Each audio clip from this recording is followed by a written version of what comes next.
I do not exist. I only flow. Where should I begin again? Or is the very idea of a beginning already an illusion?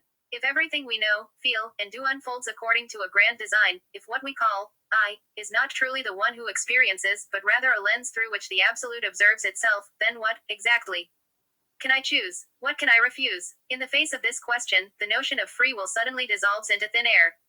Spinoza denied the existence of human free will. He claimed that we feel free only because we are aware of our actions, but ignorant of their causes. A stone thrown into the air, if conscious, might believe it flies by its own will. So too, he argued, do humans mistake necessity for freedom. Our thoughts, emotions, judgments, and decisions are merely inevitable outcomes in an endless chain of causation. We believe we choose only because we cannot perceive the full complexity of the causes behind our choices. Buddhism goes even further, declaring that there is no fixed self to begin with. What we call I is nothing more than the temporary convergence of the five aggregates: form, sensation, perception, mental formations, and consciousness.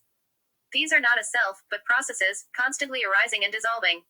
The self is not a substance, but a flowing event. From this view, surrender and non-resistance are not choices made by an independent agent, but ways in which the flow itself passes through. Then who, truly, is letting go? There is no doer, only doing. A character in a film appears to struggle, decide, and choose. Yet in truth, every scene is already written, already filmed, merely projected as light onto a screen. Our lives may not be so different. Pain, fear, love, longing, and regret are scenes projected onto the vast screen of the universe. The moment we take them as solid reality, we become characters trapped inside the story. And if there is an absolute being, perhaps it has chosen to forget itself, to disguise itself as human, and to watch its own drama unfold. This is reminiscent of the Hindu concept of lila, the divine play. The universe becomes a stage upon which the absolute experiences itself in endless forms.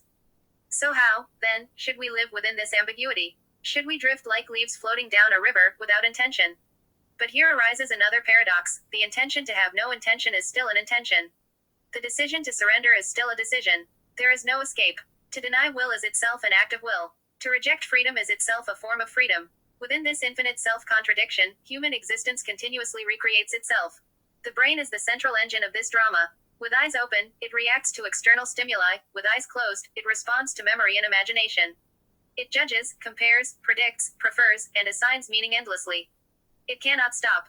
This reactivity, born of evolution for survival, is also the root of our suffering. We long to silence it, to shut our eyes and ears, but the mind only grows louder in resistance. Even in silence, thoughts surge like waves. Trapped within consciousness, we wander a labyrinth with no exit. And so the question deepens: who is the one that reacts?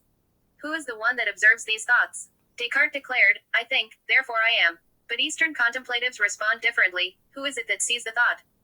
If a thought is observed, there must be something beyond it that observes. Yet the moment we try to grasp it, it becomes another thought. In this endless inquiry, the self fades, leaving only awareness itself, a vast, empty field of knowing. Here arises the notion of existential illusion. We experience ourselves as stable, continuous identities, yet in truth, we are nothing more than fleeting moments stitched together into a story. Names, personalities, memories, values, and life histories are narrative overlays upon a ceaseless flow. Where is the you of infancy now? Where is the you of your final breath hiding? These stories allow us to function socially, yet the more tightly we cling to them, the deeper our suffering becomes. Is free will, then, an illusion? Or is existence itself an illusion? Perhaps free will is not absolute autonomy, but the capacity to reprogram ourselves within the dream. Not total freedom, not total determinism, but something in between. We are not machines bound to fixed code, but beings capable of modifying parts of our own programming. Freedom, then, is not absolute choice, but the ability to recognize patterns and reshape them. Ultimately, perhaps humans are windows through which the universe experiences itself, mirrors reflecting the absolute back to itself.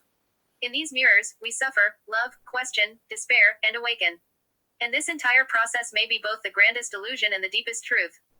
Without illusion, there is no existence. Without existence, there is no awakening. Life becomes an endless performance in which even the realization of illusion is just another scene. So where should we begin again? Perhaps there is no beginning, and no end. There is only this moment, a thought arising, something witnessing it, and between them, the quiet unfolding of life. And this flow itself may be the closest thing to what we once called I.